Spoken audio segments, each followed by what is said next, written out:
join us for another episode of Mancode, where real men have real conversations about leadership, relationship, morality, and dominion.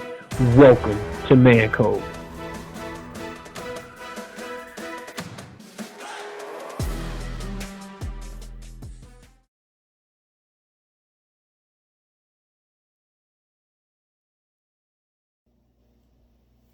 Hey, I'm Jonathan. I'd like to welcome you back to the Man Code Conversation. This is a bit of a controversial question, and if you don't want to tune in, you don't have to. But has there ever been a scenario where where cancel culture applied to someone has been justified that you can think of? I think Kelly. I think that was a justifiable one. Jeffrey Epstein. Jeff Another one I can Epstein. think of. Yeah. Mm-hmm. Even though he, got murked off by his own self before he could really get it going. But Yeah. And I think so like those examples right there, that's one of those things where cancel culture is not good, but it is good, because those things that were always done in the dark, or people may have known about, but they just turned a blind eye to, now that more people know about it, it can kind of bring attention to a situation that's pretty messed up. Thinking about R. Kelly situation, I remember I was in elementary school, right, hearing about the tape that went out, and nobody ever did anything. I like talking to people, like my parents' age, y'all age and everything, who were like, oh, we were still going to his concerts. Oh, we knew it happened. He married Aaliyah when she was underage. Like, we knew all that, but we were still going to his shows.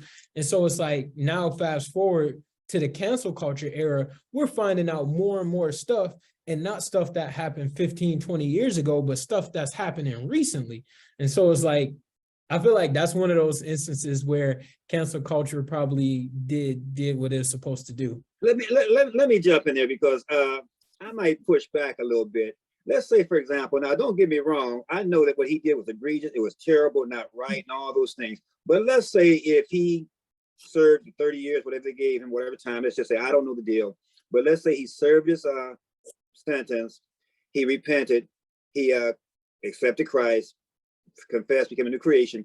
Do you think at that time that he should not be allowed to maybe start a new career? Now, people have the option to purchase his stuff or not. Let them make that decision. But I don't think if there's time, I believe that everybody is redeemable. Look at the apostle, look at Saul, who became the apostle Paul. He's killing Christians.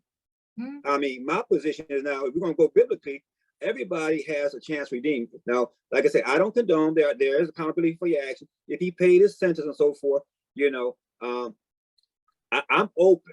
If he's really sincere, and God knows that, and there's fruit of repentance and so forth. Hey, because like I say, I am not in any position, because I think back, if they would have had tapes on some of the stuff I did, I was watching. I'm gonna share this because I think I can say it because it was public knowledge. Think about Jim Baker. Bishop Jakes spoke about how he allowed him to preach at his church when he first came back, and people were upset with Bishop Jakes, but he gave the man a chance. You see, so therefore we have to have grace, compassion, and mercy. Yeah, it was terrible. Yes, it was all that. But in God's eye, sin is sin. And I use this all the time when I'm teaching and so forth about sin. If I'm on the operating table and you have a speck of a germ, whatever, it doesn't matter what size that germ is. It can contaminate you and take you out. So in God's eye, sin is sin. You see what I'm saying? Now, there are different consequences for the magnitude of what you do. Don't get me wrong. But so that's my thing is, so I believe in all redemption. If he's paid his penalty, if he's repentant, confessed, and then hey, So I feel like you changed the narrative, okay? Because when you factor in redemption, because he changed his life and he rededicated his life to God, he's not the same person. Right. There you go. But we're talking about someone who, even to this day, I think he still is saying that he's innocent, that what he had been charged for, that he didn't do, even though, as we stated, there have been multiple tapes that was just the one. It's even in the documentaries, you know, he was a taper. That was something that he was doing. It's just the fact that we just talked about one tape. You know, he's always been with young ladies. That's, you know, what, and if he, this is why I said, that's why we have court and we have law, you know, in order to deal with those things, you know, because, you know, anybody that does that to young ladies, you know, should, I believe, go to court and be found among a jury of his peers, you know, innocent or guilty, you know, and he basically serves whatever sentence is laid down from that particular judge. But when we're talking about, once again, this is a court of public opinion. This is a court where we're saying, okay, this person, based on his body, yep, you know, I was one of those. He said he was in elementary, made me feel really old, but that's okay. You know, I was one that, you know, during my, you know, when I was like 19, 20, you know, I was, his 12 play album came out, was probably like the #1 Tart Chopper album, you know what I'm saying? I'm singing every song on there, you know, and knowing all that same stuff, knowing he was underage, age ain't nothing but a number, everybody singing the song, everybody quoting it as a mantra, you know what I'm saying? But that was an era in time, but it's almost like he didn't grow up. He allowed the industry to allow him to stay a beast. Right. Okay, because truthfully, if we're just being real, it was the industry that basically got tired and needed a body. Right. Because the industry that he was working up underneath knew all this stuff was happening. Yeah. So, you know, so now you bring it all out, you send documentaries out, everybody's now seeing it. Now it is heinous. It's like you find out somebody is a serial killer. You know, he had maybe had one body, but then you get a documentary and he's had 20 bodies. You know, it's like, wow, no, this person needs to be put to the side. You know what I'm saying? Yeah. Now he can be redeemed and he could come back, most assuredly. But I'm saying in the state that he is in right now, I'm just saying he's in a good place. Yeah, let me address it. And I don't dispute that. Exactly. I'm agreeing with all that. He needs to pay his penance and pay his and take care of his time. I get that totally. And like you bring some good points up to, because the people that knew about that, the industry, they're guilty as well. They know that about it. The parents that brought their underage daughters to him, they're guilty as well. So yeah, I'm in agreement with you. I'm not trying to say that I don't. I definitely agree that he needs to pay that. And every year, every day, every second, whatever they give him. And then, you know, like I say, and if there's no remorse and all that type of stuff, hey, so yeah, I'm with you 100%. You know, I'm rocking with you too. I believe that you can come back. I believe that you can be redeemed. I agree with you too. I just think it's just like one of those things of. Yeah, exactly. But no, I'm not gonna try to get you out on early release. Don't get me wrong. I'm not going down to the. I'm not going down there. I'm not going down to free R. Kelly. I ain't carrying no signs now. Don't get me wrong. But big term, big picture. You know what I'm saying? But I was gonna ask, what if it was Dr. King? Martin Luther King? Some allegations. Yeah. Will we cancel King? It depends on the light in which I think the evidence is brought out against, and in what manner. So you have to look at it like that too. Yes, there have been indiscretions that have been disclosed about Dr. King, but at the same time, that was a different era. I'm not gonna get into that. We can have a whole show on that. But in the '60s, different era, man. Everybody was doing stuff, and everybody covered for each other, basically out of respect. So the media actually had respect, even if it was in a crooked way, for those doing dirt. It's just that, again, in our society, we have a lack of respect all around. I don't care what area you look. I don't care what area you look at. There's a lack of respect. So if I respect you, yeah, you're gonna pay a penalty for what you did, but I don't need to add dirt onto your name. And let me add to that in regards to MLK. Great man. But J. Edgar Hoover was trying to cancel him, and ultimately he got canceled, violently. There were a whole different story. You know what I'm saying? They canceled him. He was a homosexual. Pardon me? Yeah, but I'm not talking about, I'm talking about Martin. Behind all that stuff. You know what I'm saying? You know. He wasn't. It's about Jay Edgar. Oh, well, we know his story too, but yeah. Yeah, But that's a good question. But I love this discussion debate. But yeah, this is good, man. I think looking at it from like an individual perspective, meaning like the person who committed whatever acts to be canceled, like I think it ties into one of our pillars, which is morality, man. I think there's so many immoral people that walk this earth who try to dominate spaces where character is important.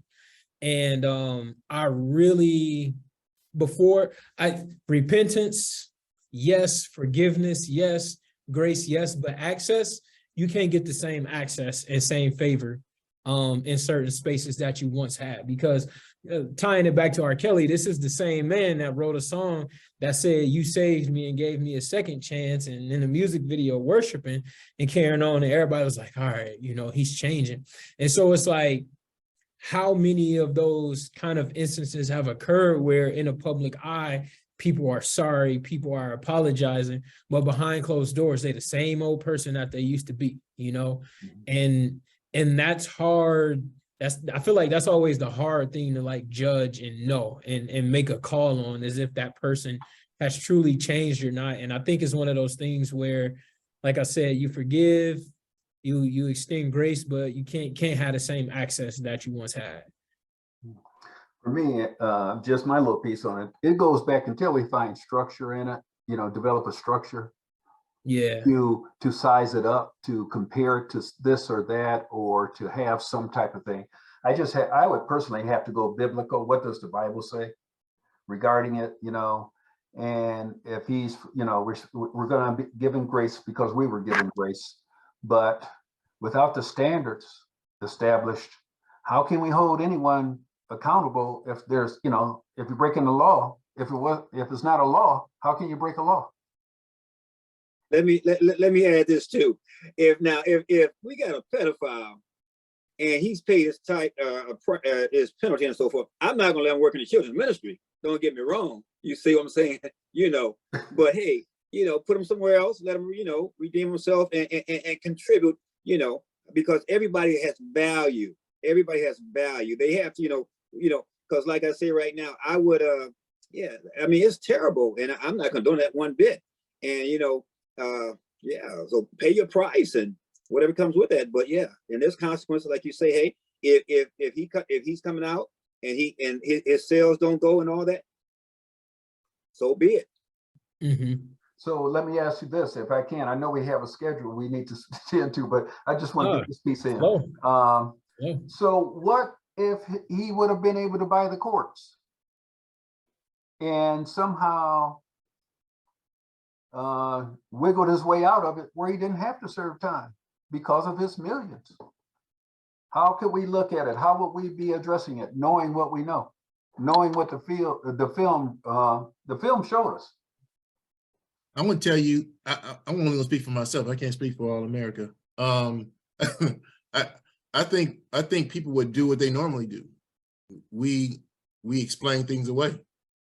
Oh, we justify things. You know, I've like looked at all kind of like commentary around it during the time that it was happening, and you could hear all people was like, you know, they did not want to believe it. You know, and then they went from did not want to believe it to like, you know, he may have done some of those, but not all of those. You know, and then, you know, so it's like, you know, there's this sense of you've been desensitized, and now you've been woken up, and you'll try to desensitize yourself again in order to accept what you want to condone. If you want that, I mean, it's the same thing if it was a relationship. You know, oh, you know, she didn't cheat on me, he didn't cheat on me. Well, you know, he's not gonna do it again. You know, I'll give him another chance, and then he does it again. You know, like, oh, you know, and then you'll hear in the relationship, you know, she would justify all of his actions, you know, but in her heart, she knows she's only justifying it because she doesn't want her to lose their relationship. I think by our nature, we try to justify and explain it away in order for us to be able to hold on to it. And well, oh, go ahead. no, you go ahead. Go ahead, brother. No, I just want to say, when it comes to celebrities and athletes, we give them a talent pass because we want to see the performance. And we're so endowed and wrapped up in their performance that we lose sight of the character behind the performer. So that's our fault as a society, lifting people up on pedestals for their talent, but dismissing the character. So, hey, Well, Elder, to your question, I think they did a great job of responding. I would say, hey, I'm still going to take my same position, but now, even if right now I don't, as they would say, I don't rock with you right now. I'm not listening to anything that you sell or buy. I'm not going to, I didn't, after it came out, before you were judged and so forth, I stopped buying it then. If you get exonerated, I would still stop buying. It's a personal conviction too. You got to have that within yourself. You see, that's a big piece of it. What are your convictions? Because hey, celebrity, I'm not impressed with that. Once I came into Christ, nobody really impressed me but the Lord Jesus Christ, pretty much. You know what I'm saying? Because don't get me wrong, I respect all people, but as far as looking up to all these stars, I'm not starstruck. So yeah, that type of thing don't move me. So yeah, I'm gonna be who I am. No, man, I'm if that's what the judge said. Now it's up to me to decide if I want to, as they say, rock with you or not. But me, no. I'm not going. I'm not going. If you're guilty or if you're innocent, I'm not back with you because what you did was wrong. You paid your price now, but I'm just not going to go there with you. That's me. Yeah, no, I feel that that's a good discussion. I feel like we can go on that one for the rest of eternity talking about that. But so thinking about all that we're talking about, we talked about judgment, shaming people, perceptions and everything. Like kids see these things, right? Kids model the behavior that they see. So what kind of message do you all think we're sending children when they watch us? When I say us, I mean grown folks, cancel people, slander people, tear people down. How is that hurting our children? I think it imparts a sense that they don't have to grow up. They can just keep acting the same way they are because that's all the adults are showing, because it's childish. When you walk around to be accusatory, when you walk around looking to throw dirt, throw mud, and that's your MO, that's immature. So really you're teaching your kid to be a spoiled brat. If you don't like something, scream and holler, shout, jump down, you'll get your way, because that's what's been implanted in them from what they see. So yeah, in the generation. Yeah. In my experience with education, some of this same thing has been happening for, as far as education has been in place, because it still goes with those that have the clout, get what they want, and not only them but their family. Their kids are the same. They radiate from the same. So if one's doing it, the kids are just going to mimic what they're taught, what they see. That's the only thing they know. They don't have any other sources to set up the dividers, in place in their life. So they see the parents going in one style, I think they're gonna fashion themselves to that same style. I've actually seen, and I don't know if it is I don't know if it's a byproduct of cancel culture, but I've seen it grow up alongside with cancel culture, and that is this sense of allowing people and accepting people for who they are and the way they are. Like, for instance, I've seen where people who have vitiligo, they have basically, shed it wearing the foundational makeup to cover up evenness, and now they're being accepted because, being careful about what you say about people, you could be canceled, or body shaming is basically, being tamed as a result of cancel culture. And so you have plus size women, people like Lizzo and people like that, basically being a champion, even though we had Monique, who was out there before as a plus size woman, championing plus size women. But you just see that there's a greater sense of acceptance in a culture. At the same time, there's this cancel culture. They almost are like rocking side by side. And And it's almost like, I feel like cancel culture is the police for inclusion. Because if you don't accept, then you could be canceled. You know, you say the wrong thing, oh, you could be canceled. So people are being very careful about how they are crafting what they're saying, what they are not saying. I looked at the Chris Rock comedy comeback, and they had a pre and post show, and on the post show there was these white comedians that was sitting on this panel, and everybody that was African American was like joking back and forth, and then they kept looking at these white comedians. They was like, I'm not gonna touch that. I'm not going, because that cancel culture is so real to celebrities. They have so much to lose. They can lose endorsements. They can lose their livelihood, all from a simple word being spoken. But like I said, it seems like there's been an emergence of this, and this inclusion culture has been alongside. And it's like I said, cancel culture seems to be the police for it. It's giving it its space, if you will. I don't know if you guys have seen that. Got a lot that's flooding the pipes with that inclusion piece, though. Yeah. So it's like, yeah, we want to accept people for being who they are, but now you've opened the floodgates for every wacko on earth to decide, hey, I want to be a cat. I'm a dog. I'm a deer. You know, I mean, so where does it stop? So I'm done. Yeah. I'm just saying, have you seen that they've kind of like come up side by side, and that nuance that cancel culture is kind of being kind of like the watchdog for anybody who says anything in that particular space. But why do we even need a cancel culture? I'm sorry. Why does it even exist? It's the dumbest thing. Yeah. And so it's like you can't regulate an opinion. You can't regulate somebody's thought process. Right. So just do away with it. It's not in the Bible. We can get rid of it. Throw it over with the rest of the garbage. All right, I'm done for real this time. I say the word cancel didn't even exist in the Hebrew. No, I'm just kidding. Yeah. I think with children, I think it's stunning their growth and their ability to express how they feel on several fronts, right? So one, right? If a kid feels disrespected by a teacher, let's just say, right?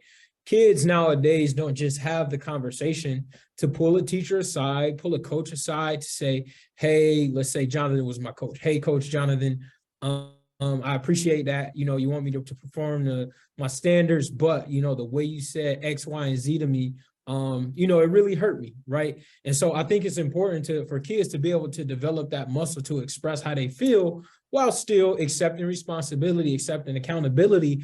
But now it's just kind of like, you see videos of kids cussing out teachers, yelling at parents, yelling at adults, like just doing whatever they want to do because they know somewhere somebody's going to have that camera phone ready to record it, right? It's like, oh yeah, I'm going to get this teacher canceled because it's going to show the part. It's not going to show the part where the teacher asked me to sit down 30 times, but it's going to show the part where the teacher responded to me and start cussing at me. And so I think it's like, it's hurting kids' ability to express themselves. And then I think it's encouraging a culture of disrespect for people. Just because it's like, I don't got to respect you. What you going to do the moment you say something?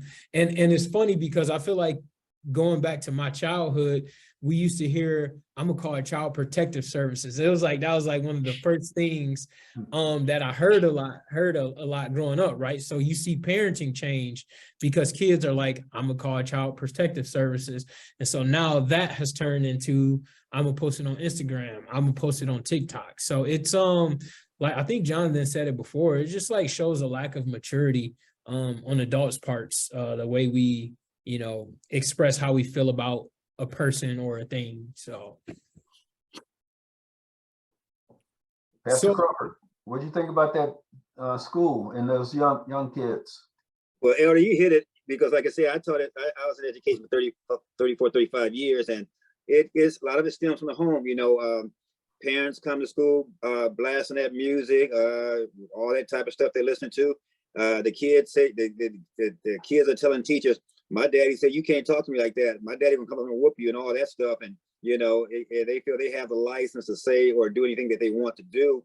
And, you know, So yeah, it's tough, you know, as far as kids, it gives too much authority and power to people that don't have the mind to handle it appropriately, in my estimation. And a lot of adults don't even handle it properly, because at the end of the day, you know, we all think, no, I shouldn't say that. We don't all, maturity doesn't come with age. I'm just saying, you know, that's not and I'm not saying that right, but just because you're of age, of a certain age, doesn't make you mature. You know, you could be 35 or whatever. You see, that's a process where your responsibility shows how mature you are. And you know, a lot of people just aren't mature, and that's the bad thing about it. So yeah, it's a bad situation. But culture cancer, what is it called?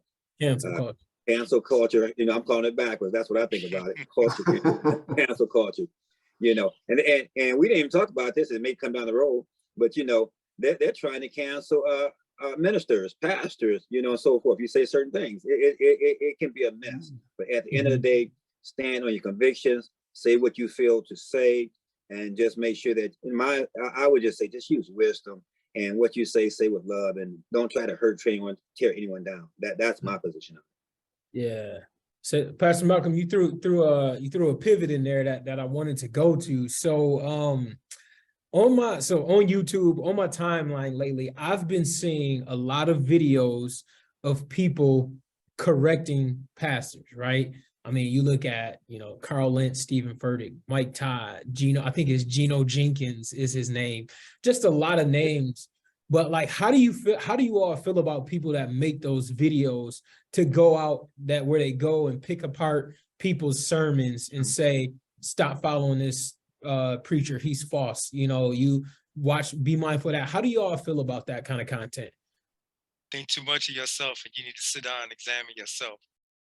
Because again, if you got that much time to sling dirt, then you need to spend more time in the Word, especially in that platform. So you have to kind of look at it from that standpoint. It's like, number one, ask why.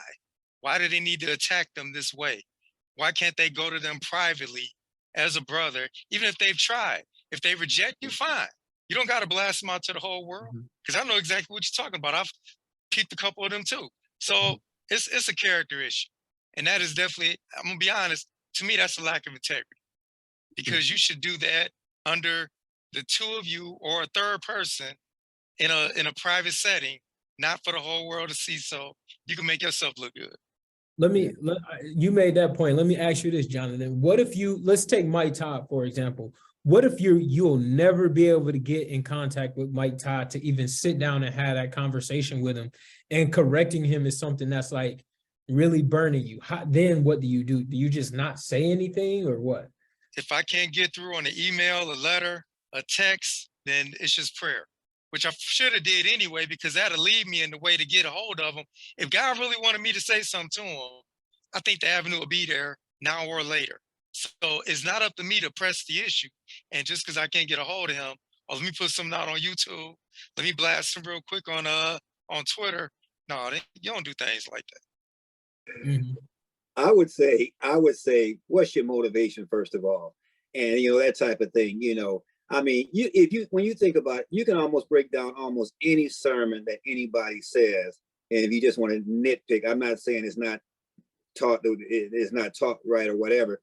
But if I had a problem with, let's say, Pastor Todd, Mike Todd, I couldn't get with him, I would probably just go to someone that I think is, you know, have a good, you know, knowledge of the word. Say, hey, what do you think about this? You know, and just try to get some understanding. I'm not going to attack the man. At the end of the day, he has to be accountable for what he says and give an account. You know, that would be my position on it. I'm not going to try to tear any man down.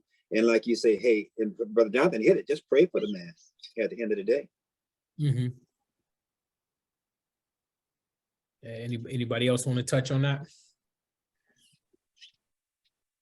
I would just concur, you know, like, there's no reason to tear someone down, you know. The same person that gave you the cloth, you know, has given it to others, you know. So why put yourself above someone else? And when you're trying to tear someone down, that's all you're trying to do, is look for more numbers in your, you know, in your congregation, you know, followers, you know. That's all that's about, you know. Yeah. Go ahead, yeah. No, I'm good. No, I was just going to say, I think it depends on what the platform is. I think people said it was the intent behind the message. You're trying to put somebody on front based on your personal opinion of that particular style of teaching, because everybody has their opinion or their flavor of what they like. People come against, you know, prosperity teaching, you know, and they come after the heavy hitters for prosperity teaching. And when I listen to the message and listen to the word and go coincide, most of the core individuals that they're talking about, I'm really not seeing what it is that they have a problem with. They have a problem with actually just living in abundance, what he said he came to give us. So I think it's the intention of the people and what it is. Like I just saw a guy, I can't remember what his name is, but somebody threw him Todd's Kingdom message, and he pulled it apart and was talking about different parts of it. He followed, and he does like this little thing with bells where he's judging it. He's like, ding, I think that was a very solid point, and and ding, you know, and so he's like, you know, I don't know about that. And then but even in his responses to the thing he disagreed with, I disagree with his responses because I feel he took what he said out of context. So when you break these things down into these sound bites and you don't really listen to the message in totality, then you're doing what we tell people not to do with scripture. Don't take a verse and try to build a doctrine around a verse. You have to read the verse in its full context in order for you to have a full understanding of why he said what he said in that particular verse. So I think sometimes you have the unlearned trying to judge the learned.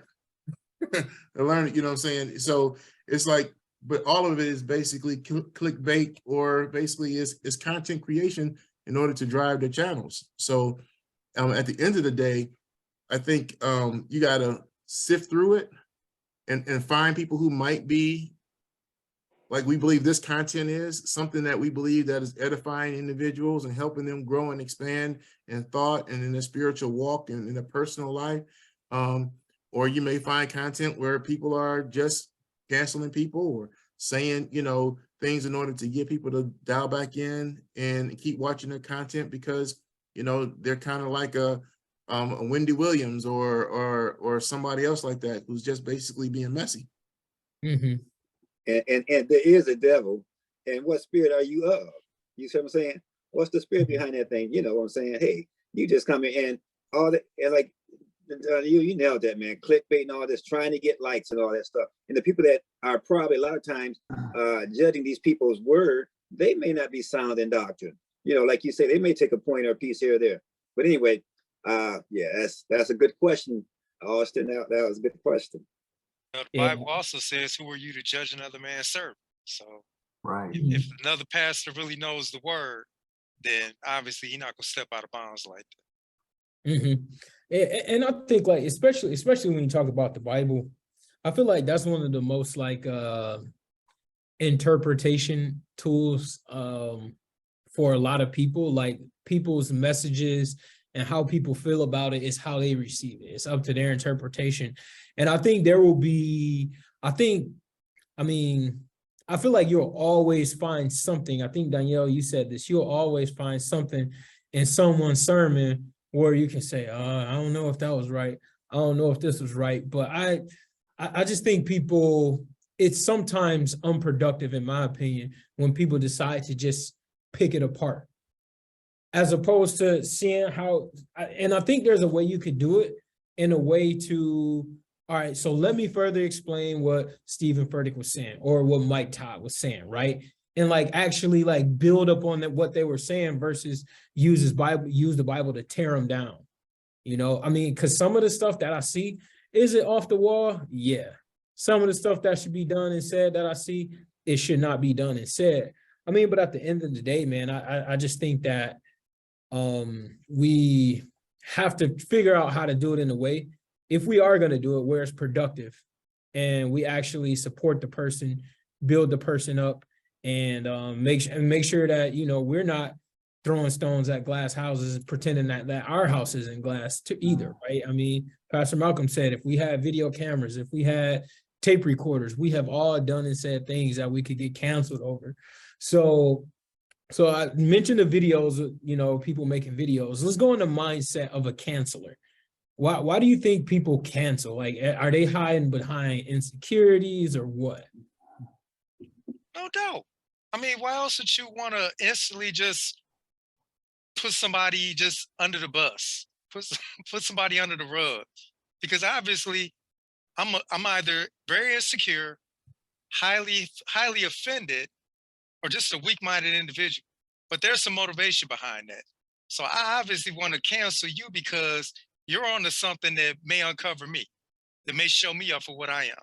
So it's just like how you see, I give you an example, how you see the attacks against Christianity, how people who say that Christianity is oppressive, when it's the most free-giving thing there is. So you have to look at their mindset.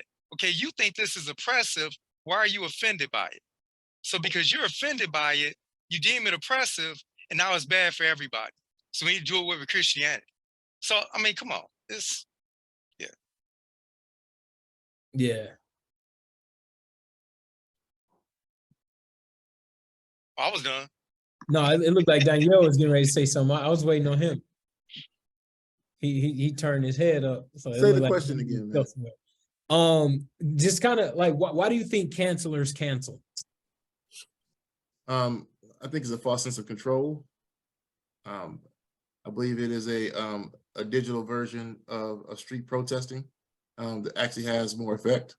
So, you know, you want to cancel because you go out in the streets with thousands of people and do posts and signs, but that's not getting it, you know, but you can get online and you can protest online and you can get a rally, you can get somebody canceled. So I think it's a tool or a weapon, as we talked before about weaponizing. I think it's a weaponized, you know, digital way to protest. So I think people that are trying to get results that they can't get other places use it in order to get results. Mm-hmm. In short, I would just say it's insecurity of that person, that individual. He's missing some things and he's trying everything he can to undermine someone else in order for his numbers to increase. Mm-hmm. And I would just say too, there is something called evil. Some people are just pure evil. You know, at the end of the day, we did this thing is, you know, obviously just spirit motivated. You know, if you really get to the root of it, people are just pure evil, and all those other things that you guys said are true too. Yeah, see, so yeah. Yeah, at the end of the day. Yeah, no, I agree. I think it's people hiding behind some insecurities, like Elder Fant said, and people want attention. Like, we live in an attention-seeking society. I mean, look at everybody who purchased the blue check to show that they're influencer on social media. I think I saw Facebook sold 44 million blue checks at $15 each, so people could look like an influencer on social media. So that's the world we live in. So before we wrap it up, you know, this is the end of season 3. It was an awesome season, and I just want to give each of you brothers the opportunity to impart some short wisdom into the world as we close season 3. So Danielle, we can start with you, man. What's a quick couple words of wisdom you want to impart? Quick, you should have me go last, Doc. Close out season 3. One of the common things I think we kind of discussed through this particular season really kind of hung in the space, I think, of morality. So one nugget I would probably want to say is that always check your intentions in everything that you do. And always, if you're going to be suspect of anybody, be the most suspect of yourself. Because most times we are the most shadiest person in the equation. So always check your intentions, always check your heart, and make sure that you're putting your best intentions forward. That's great. You want to go next? I would just say be true to your heart, be true to yourself. And that's just being yourself. Be yourself, and never think that man is giving you anything. Any and everything you ever received is from above. Nothing on this earth, you know, that can produce. So just knowing that. I'm gonna say identity. Know who you are. Know your self-worth. Know your value. Because if you know who you are, then you don't have to let anybody or anything or society standards define you, which I think is the big push nowadays, especially with our young men. So if you don't know how to find who you are, find that in the Word of God. Find somebody who can show you in the Word of God and through teaching who you are. But I think that's the only way to really protect yourself in this culture from getting swallowed up in the hole. Mhm. And I would just say maximize your talents, maximize your gifts, and just be a better person. Whatever you do, make it better.